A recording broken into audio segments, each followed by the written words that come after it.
আমি জানি ভোজে খাওয়া কম পড়লে কি হয়। তাহলে প্রস্তুত হও, এই দায়িত্ব এখন তোমার।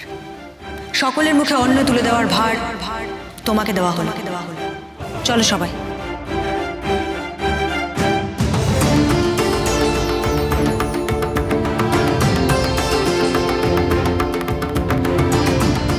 মা বিশালাক্ষী, ওরা আমাকে কঠিন পরীক্ষায় ফেলেছে।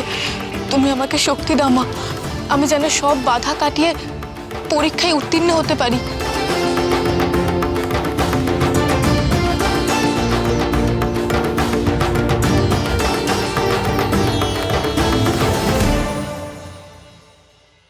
প্রফুল্ল, প্রফুল্ল,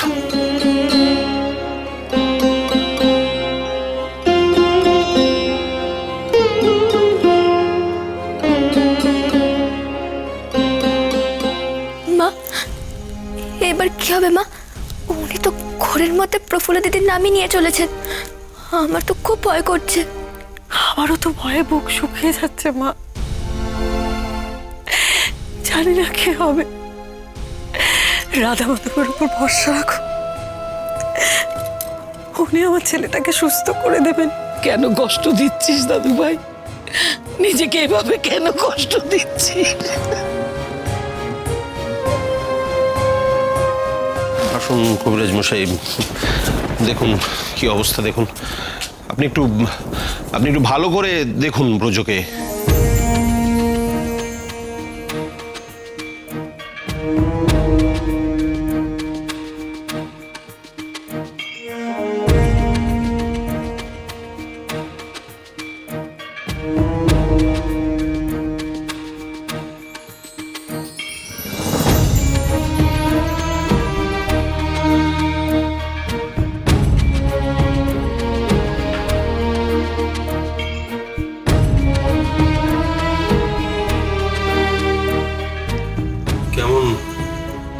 কেমন দেখলেন কবিরাজ মশাই? ভালো নয়। ছোট কর্তার এমন দশা হলো কি করে? খুব ঠান্ডা লাগিয়েছেন, বুকে শ্লেষ্মা বসে গেছে, শ্বাস প্রশ্বাস নিতে খুব অসুবিধে হচ্ছে। এটা বাড়লে আরো ভয়ানক কিছু হবে। হ্যাঁ, ওই বৃষ্টিতে ভিজেছিল আর তারপর থেকেই। আপনি একটু দেখুন কি করা যায়। দাদু ভাই, কেন এরকম করছো দাদু ভাই? তুমি শুধু নিজের কষ্টটাই দেখলে দাদু ভাই, তুমি কি আমাদের কথা একবারও ভাবলে না? তোমার কিছু হয়ে গেলে আমরা কি? কি আর হবে, ওর কিচ্ছু হবে না। ছোট কর্তাকে খুব সাবধানে রাখতে হবে। হাতে পায়ে বুকে পিঠে গরম তেল মালিশ করতে হবে।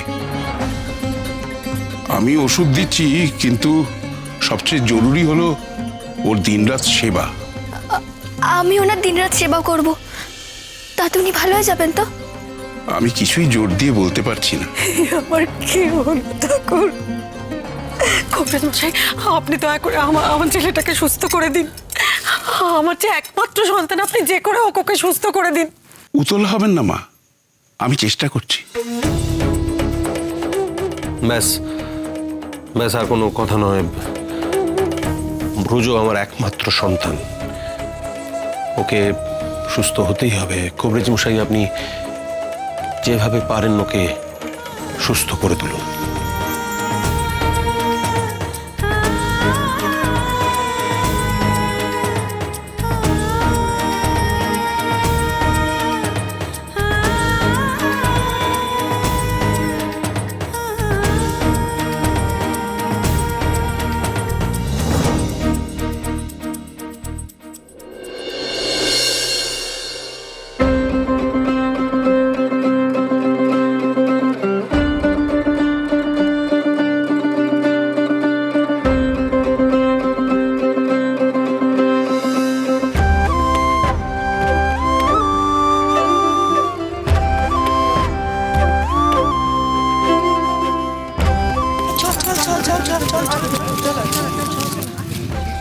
ওই দেখো, এখনো রান্না বসলো না, এর মধ্যে গ্রামের লোকেরা সব দলে দলে আসতে শুরু করে দিয়েছে।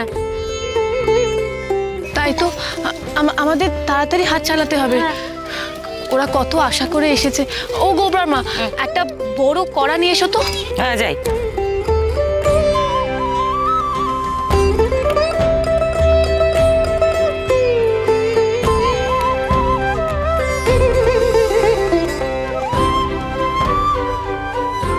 আগে আমাদের ভাতটা রেঁধে ফেলতে হবে, তারপর না হয়। তাই না?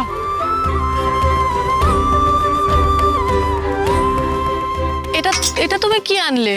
কেন, তুমি তো বললে সরা। সরা নয়, কড়া কড়া। করা? সেটা আগে বললেই তো হতো।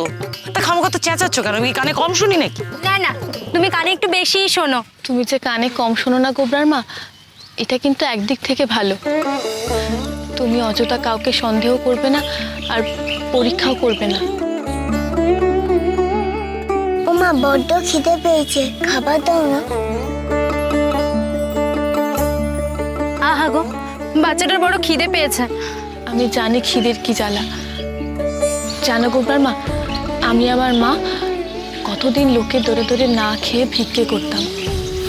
কোনোদিন কিছু পেতাম, আবার কোনোদিন পেতাম না।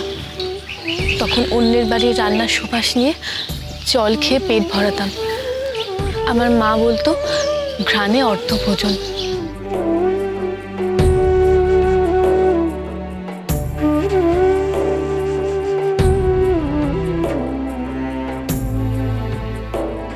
ওই ওই ওই দেখো সাবিত্রীদি, সবাই হাত গুটিয়ে বসে গেলে যে। যাও, চালটা ধুয়ে আনো, আর ভাত বসাতে হবে তো। চাল কোথায়? চাল তো এখন এসে পৌঁছায়নি। সে কি, চাল চাল পৌঁছেনি মানে? এত এত লোক এসেছে খেতে, চাল না এলে ভাত ভাত রাঁধবো কোত্থেকে? আর চাল আসবেই বা কোথা থেকে, কে দেবে? চাল নিয়ে তুমি চিন্তা করো না বাছা। রাঙাপানি গ্রামের অর্ধেকটা ফসল গ্রামবাসীরা ঠাকুরকে দিয়ে দেন এই সময়। ঠাকুর সারা বছর এত উপকার করেন, আমরাও নেই, আপত্তি করি না। ওই ফসল আনতেই তো গেছে কর্ণ আর অনন্ত, চলে আসবে। আচ্ছা বেশ, ততক্ষণ না হয় বাকি কাজগুলো করে নেওয়া যাক। সর্বনাশ হয়ে গেছে। জমিদার জয়রাম সিংয়ের লোক এসে রাঙাপানি গ্রাম থেকে চাল ফসল সব নিয়ে গেছে। ইংরেজদের তোষামোদে লাগবে, সে সব নাকি ভেট দেবে। কি বলছিস? সব নিয়ে গেছে। তাহলে কি হবে? চাল না পেলে এত লোক খাবে কি? এতগুলো মানুষ না খেয়ে চলে যাবে? আগে কখনো এরকম হয়নি।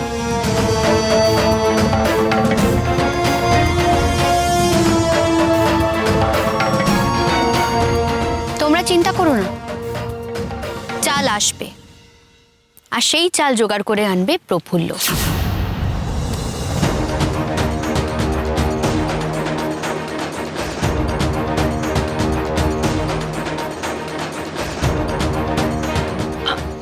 আমি আমি আমি কোথা থেকে চাল জোগাড় করে আনবো?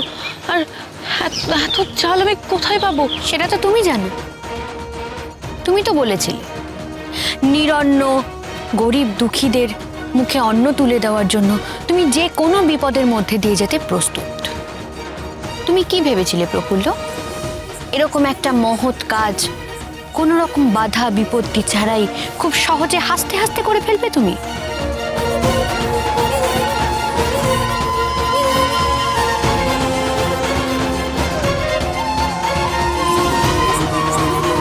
পারবে অসহায় নিরন্ন মানুষদের মুখে খাবার তুলে দিতে? পারবে নিজের জীবনের ঝুঁকি নিয়ে শুধু সেই মানুষগুলোর মুখে খাবার তুলে দিতে? আমাকে পারতেই হবে দিবা। ধরে নাও আজই তোমার পরীক্ষা। আজ তোমাকে এই অসহায় মানুষগুলোর মুখে খাবার তুলে দিতে হবে। আজই তোমাকে এই পরীক্ষায় উত্তীর্ণ হতে হবে।